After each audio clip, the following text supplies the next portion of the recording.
The Chicago Blackhawks are reportedly taking calls on forward Lukas Reichel. I'll break down the likelihood that Reichel gets traded this summer and a few players the Hawks could be targeting.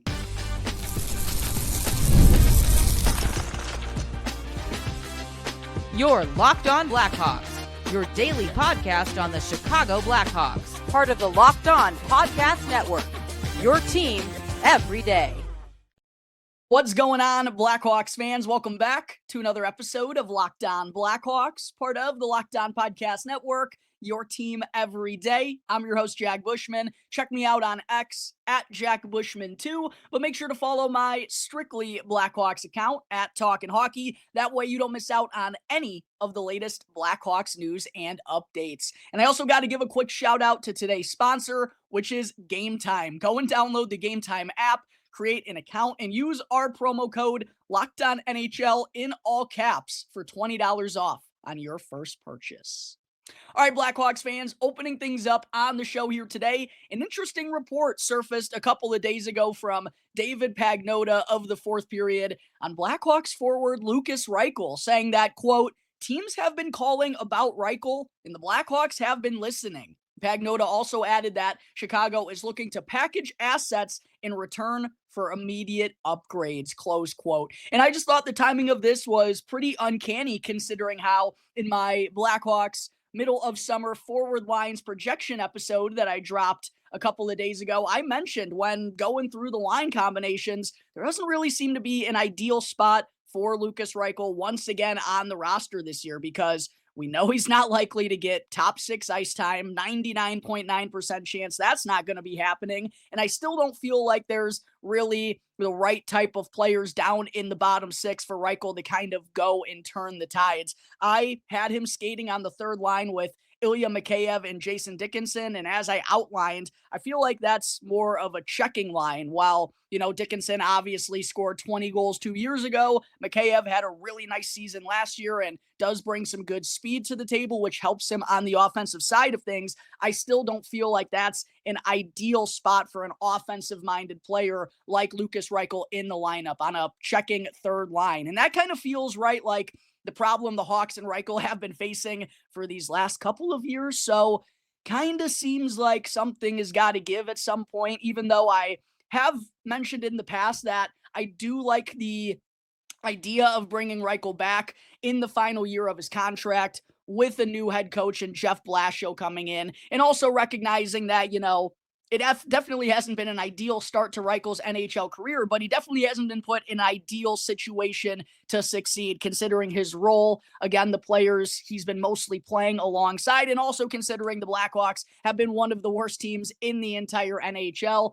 All of that, I think, does kind of lead to me, understanding giving Lukas Reichel one more opportunity to see if he can turn things around. But at the same point in time, I just don't really know how we can expect things to go differently when we're, again, putting Reichel in kind of the same spot that he's been in these last couple of years. So to me, that's why I'm not all that surprised to hear these conversations around Reichel, and perhaps the trade dialogues are starting to ramp up. Doesn't surprise me whatsoever. It has been something that I've mentioned a couple of times here throughout the course of the summer because, again, it just doesn't feel like Reichel would be put in a best spot to succeed for the third consecutive season here in Chicago. He's also not a general manager Kyle David draft pick, so he's fallen down in the pecking order a little bit, especially as more and more of these talented forward prospects start to step onto the scene. Puts Reichel in a little bit of a tricky situation. But before I get into some potential packages we could see the Blackhawks try and put together, or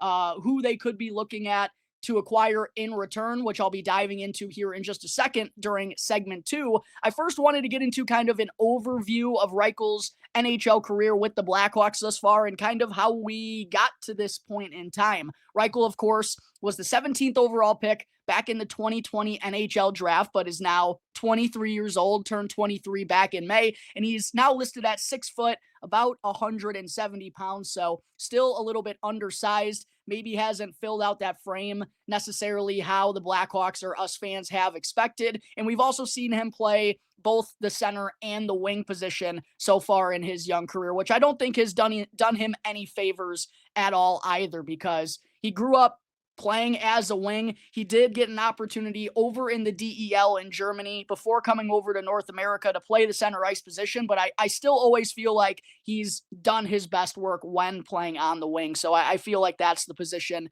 If he's going to make it as a full-time NHLer, that's where it's going to be at. And Reichel, we first really saw his first significant NHL action towards the end of the 2022-23 campaign, which is a reason a lot of us were high on Reichel going into the summer of 2023, because in the home stretch of the season in late March and early April, Reichel looked excellent. He wound up tallying 15 points, 7 goals, and 8 assists in 23 games total, but a large majority of that production came in those final 15 to 16 games. And he was also spectacular once again that year when down in the AHL with the Rockford Ice Hogs. 51 points in 55 games, was above a point per game the year prior. So it really felt like it was going to be time for Lukas Reichel to break out. And I remember leading up to the start of the 23-24 season, he looked incredible during training camp, buzzing all over the ice, making a ton of plays in practice. I really thought it was going to be a breakout type of campaign for Lukas Reichel, but of course, that didn't wind up happening. Only tallied 16 points, 5 goals, and 11 assists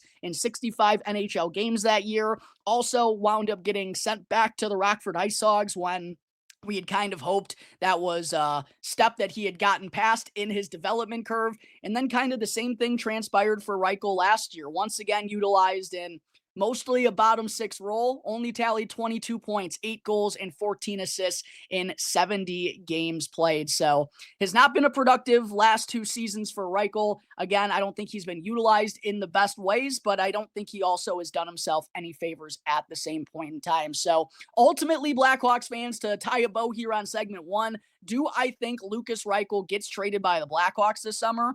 I think it's more likely than not. If I had to guess right here, right now, I'd probably go 60-40, the 60% being that he is going to get traded. And of course, the Blackhawks don't absolutely have to do this, but I do feel like, considering they're trying to get more upgrades, I would imagine, inside the top 9 to give this offense and Connor Bedard a little bit more support, right? I do feel like a veteran, consistent point producer might service this team a little bit better in that 3rd to 4th line role instead of Lukas Reichel, because again, I just don't think that's the best spot for him to succeed. So I do think there's a pretty strong chance, Blackhawks fans, that Lukas Reichel winds up getting moved here this summer. We'll see if we get any more updates on this front. If the trade talks wind up getting a little bit more serious, I'll make sure to dive into it all right here on Locked On Blackhawks. But there is my overview on Lukas Reichel. Reportedly, the Blackhawks reportedly taking calls on former first-round pick Lukas Reichel. Coming up here in just a moment, Blackhawks fans, I'll get into potential trade packages the Blackhawks could be looking to put together and a few players they could be targeting in return. But first, real quick, I do got to talk to you all about Game Time. We've all been there, logging on early and waiting forever for concert tickets to go on sale, only to lose your spot for a show that you've been dying to see. Live music should be about making memories, not dealing with the stress of ticket shopping. And that's where Game Time comes in. Game Time actually makes getting concert tickets faster and easier than ever, because prices actually drop as it gets closer to showtime, and you can also save up to 60% off with their killer last-minute deals. And if you're worried about what happens when plans change, the Game Time Guarantee has your back with event cancellation protection and much more. So make sure to go and download the Game Time app today, create an account, and use our promo code LOCKEDONNHL in all caps to get $20 off on your first purchase. Again, that's our promo code LOCKEDONNHL in all caps when you download the Game Time app today to get $20 off on your first purchase. Last minute tickets, lowest price guaranteed, Game Time. Real quick, before I get into segment 2, just a reminder that if you're enjoying what you're watching here on YouTube today, please go and smash that like button, subscribe to the channel if you haven't done so already, and also be on the lookout for my Blackhawks top 10 prospects list, which is going to be dropping here in just a couple of days. One of my favorite segments that I do all throughout the course of the summer. Make sure to be on the lookout for my top 10 prospects episode. But on segment 2 of today's show, with the Blackhawks reportedly taking calls on Lukas Reichel, I wanted to get into some packages that they could be trying to put together and also what they could be looking to add in return for Reichel here this summer. Obviously, Pagnotta said not only are the Blackhawks taking calls on Reichel, but they are trying to package assets in order to get something in order to get an immediate return. And what I'm expecting the Blackhawks are looking to add here this summer after going through their forward lines and defensive pairings at this point of the offseason, it really feels like they would try to trade, if I had to guess, Reichel and maybe in combination with another player or maybe a draft pick to add another top 9 winger in replace of Lukas Reichel, quite honestly, because if you take Lukas Reichel out, considering how I'm expecting guys like Oliver Moore and Ryan Green to open up the season in the AHL, that would potentially open up a spot in the top 9 forward group for the Blackhawks to bring in some more help. So I really think that's what the Blackhawks would be pursuing here, right? I just don't think it would make a lot of sense to go and add another defenseman. Even if you take one of the lefties out, adding another blue liner is still going to muddy things up a little bit. And the center ice position with Connor Bedard and Frank Nazar there. Maybe we see Sasha Boisvert at the end of the year. We got Oliver Moore, Ryan Green, Jason Dickinson still around, right? Don't really think it would make a lot of sense for the Blackhawks to go and acquire a center iceman. So I'm guessing they're looking to acquire a top 9 winger in exchange for Reichel. And I also think the Blackhawks would likely be looking for someone on either an expiring deal or someone who has 2 years left on their current contract for basically the same reason that I don't think they want to be bringing in a center. They don't want to be bringing in anyone long-term unless they're absolutely in love with this player, right, and get a really good trade. I don't think they want to be bringing in someone who's going to clog up the top 9 for those guys that I just mentioned, especially when we could see Oliver Moore and Ryan Green and Boisvert and maybe Roman Kanserov, maybe Nick Lardis, right? There's going to be more and more of these kids establishing themselves on the NHL scene over these next couple of seasons. So again, I don't think the Blackhawks want to be mucking things up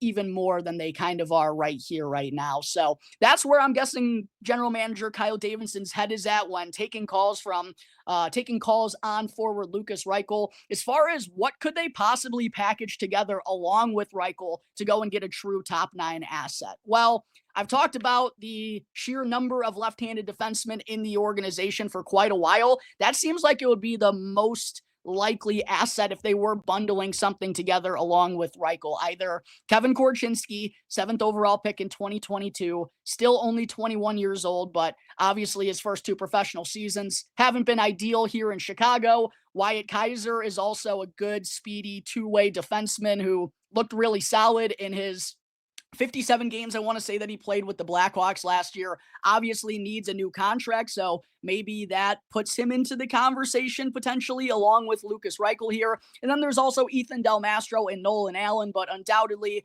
those two as more physical, sizable, defensive-minded defensemen with not a ton of offensive upside. Kevin Korchinski and Wyatt Kaiser would obviously generate the higher return if packaged alongside with Lukas Reichel. I also think it's worth pointing out that the Blackhawks do have 2 first-round selections in the 2026 NHL draft, which is expected to be a pretty strong first round. We know they're not going to be parting ways with their own first-round selection since they'll very likely be in the Gavin McKenna sweepstakes conversation once again, but do think it's worthwhile to bring up they have a second first-round selection, and they also possess 3 seconds in the 2026 NHL draft. So I know a lot of teams right now are not really all that interested in draft assets, but if the Blackhawks find the right type of deal, they certainly have assets in that department to kind of increase the value of their trade package. So that's kind of what I'm guessing the Blackhawks would be considering putting together, maybe Lukas Reichel and Kevin Korchinski for a legitimate top 6 forward potentially, or maybe, Wyatt Kaiser and Lukas Reichel for a true top 9 piece. Something along those lines, if I had to guess, would be a package that Kyle Davidson would be willing to put together in order to go and get more help on the offensive side of things. A couple of players that I have targeted here, Blackhawks fans, I didn't really go with the most worthwhile or notable names because just at this point of the summer, considering most of the action has already gone down, it really does feel like it's pretty unlikely that the Blackhawks are going to make a true significant splash. But I have brought up a couple of players here who I do think could be moved for the right asking price. The first player that I have here is Evan Rodriguez of the Florida Panthers. Spent the last 2 years playing for the Panthers, back-to-back Stanley Cup champion, obviously. And the reason I bring up Evan Rodriguez is because Florida is currently $3.7 million over the projected salary cap. Now, obviously, they have Matthew Tkachuk. He could possibly start the season on LTIR if he has to undergo offseason surgery. But at some point throughout the course of the season, the Panthers are going to have to get cap compliant. And Evan Rodriguez feels like someone who could potentially be on the trade block because of this. He's got 2 years left on his current deal with a pretty cheap $3 million AAV. He's a 5'11", 180-pound forward who's played both center and wing in his career, mostly on the wing down in Florida, though. And last year, he had 32 points, 15 goals, 17 assists in 82 games. Also tallied 39 points, 12 goals, and 27 assists in 80 games during his first year with the Panthers. And his career best NHL campaign came back in 21-22 with the Pittsburgh Penguins when he tallied 43 points, 19 goals, and 24 assists in 82 games. So a good goal scorer who provides some nice speed, could be a decent, middle six addition if the Blackhawks are thinking that way. We know they've done some trades with the Florida Panthers in the past. So I think this has legitimate legs here, Blackhawks fans. Maybe Lukas Reichel. I don't think they'd have to package like Lukas Reichel and one of the young left-handed defensemen in order to pry Evan Rodriguez away from the Panthers, again, because I don't think they have a ton of leverage in this situation, and it's not like Evan Rodriguez is the biggest needle mover of the group. So I wonder if Lukas Reichel in a second or a third round selection would be enough to go and nab Evan Rodriguez from the Florida Panthers. I do think he's a name to watch here, not only just with the Blackhawks, but in the trade market in general here this summer, because feels like he's one of those middle tier forwards that could be traded by the Panthers to become more cap compliant. Another player that has been involved in Blackhawks trade rumors the last couple of seasons that I do wonder if he could be available this summer is Islanders captain Anders Lee. He's entering the final year of his current contract with a $7 million cap hit. Good 6'3", 231-pound winger would bring some more size, just overall physicality and goal scoring ability to the Blackhawks top nine. And even though Anders Lee is now 35 years old, he's still been a very productive player into his 30s. He had 54 points, 29 goals, and 25 assists in 82 games last year, 50 points in 2 of his past 3 seasons, and that's been for an offensively challenged New York Islanders squad. This guy scores 20 goals in his sleep, like it's clockwork, and also would be kind of funny if the Blackhawks acquired Anders Lee, considering they drafted a player like Mason West in the first round, who has a very similar background to Anders Lee back to his days playing Minnesota football as a quarterback. So there's been a lot of rumors around Lee and the Blackhawks for a year and a half now, I would say. If he's, willing to be moved by the Islanders, if they're willing to move on from their captain, if they don't see much of a future for him past the season there, do wonder if they would be interested in pulling the trigger with the Blackhawks. The problem with this trade is the Islanders are loaded with left-handed defensemen. They obviously took Matthew Schaefer with the first overall selection. They drafted Kashawn Aitchison. There's no real desire for them to take on another left-handed defenseman. So Lukas Reichel obviously would not be enough for the Blackhawks to put on the table and get Anders Lee in exchange. Feels like they'd probably have to sweeten the pot with draft picks or an intriguing forward prospect. And I don't know if they're necessarily willing to do that at this point in time. But did want to point out Anders Lee entering the final year of his deal. Do wonder if he's someone who could be on the move here this summer. And then another player I pointed out here is someone I've brought up in the past as well, and that's Patrik Laine. I don't think Montreal is too eager to move on from Patrik Laine here this summer, but they are in an interesting spot financially as well. The Canadiens are projected to be $4.5 million over the current salary cap, and Laine's entering the final year of his contract with an $8.7 million AAV. Another winger like Anders Lee, who has good size, but obviously goes about his business in a much different way. 6'4", 208 pounds, turned 27 back in April. And Patrik Laine was someone who I mentioned last offseason that I wouldn't hate to see the Blackhawks take a swing on. Even if, he has the kind of narrative or the stigma around him that he's not the hardest worker or the best guy in the locker room. The Blackhawks undoubtedly need more skill in their top 6, in their top 9. They need help on the goal scoring front, and Patrik Laine would certainly check that box. In worst case scenario, things don't go well. He's on an expiring contract here this season, and the Hawks could certainly take on that $8.7 million worth of a cap hit. Laine had 33 points, 20 goals, 13 assists in 52 games with the Montreal Canadiens last year, is an absolute power play merchant. Yes, he's probably overpaid, but again, given the Blackhawks' current situation, I don't think that would be the worst thing in the world. Don't think the Canadiens are shopping Laine, but I do wonder if the Blackhawks put something together intriguing enough.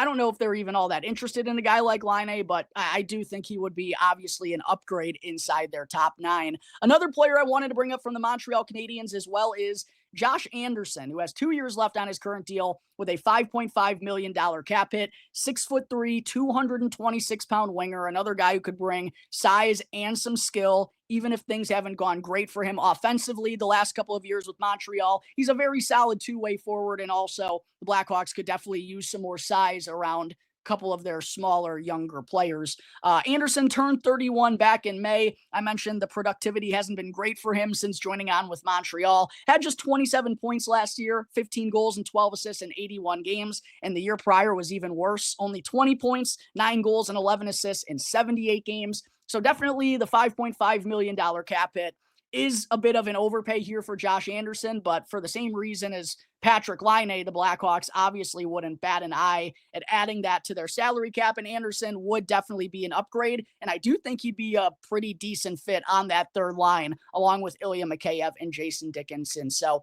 there are a handful of middle-tier players who I think the Blackhawks could potentially be targeting. They at least check the boxes that I figure Kyle Davidson would be looking to add here this summer if they do wind up trading Lukas Reichel. Let me know in the comment section below, Blackhawks fans. If you want to see Lukas Reichel get traded this summer, if you think that would be a mistake by GM KD, and also what player you would like to see the Blackhawks go and target in return. Coming up in just a moment here, Hawks fans, before I close out today's episode, still have to get into Ben Pope of the Chicago Sun-Times top 10 prospect rankings.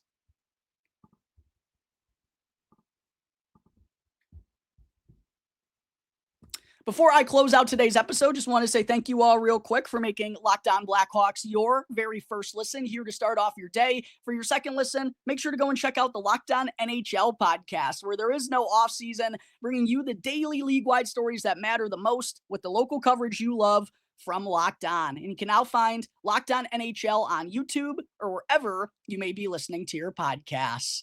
Segment 3, in recent episodes, I've gone over a few noteworthy NHL prospect analysts, Blackhawks top prospects rankings, before diving into my own here, which will either be dropping on Saturday this weekend or Monday early next week. Make sure to keep your eyes out for that. But lastly, before I get into my own prospect rankings, I mentioned wanted to get into some Blackhawks beat writers prospect rankings as well. Got to dive into what Ben Pope of the Chicago Sun-Times had to say about the Blackhawks top prospects in the organization. And shout out to Ben. He actually gave a top 20 ranking. So got a handful of more prospects to talk about here than we have in the last couple of days. And just as a reminder, or I guess as a heads up, no Connor Bedard, no Frank Nazar in this prospect ranking, which isn't much of a surprise, and no Wyatt Kaiser either here for Ben Pope. So kicking things off at number 1 in Ben Pope's current top Blackhawks prospects ranking, he's got Sam Rinzel at number 1, which isn't all that surprising.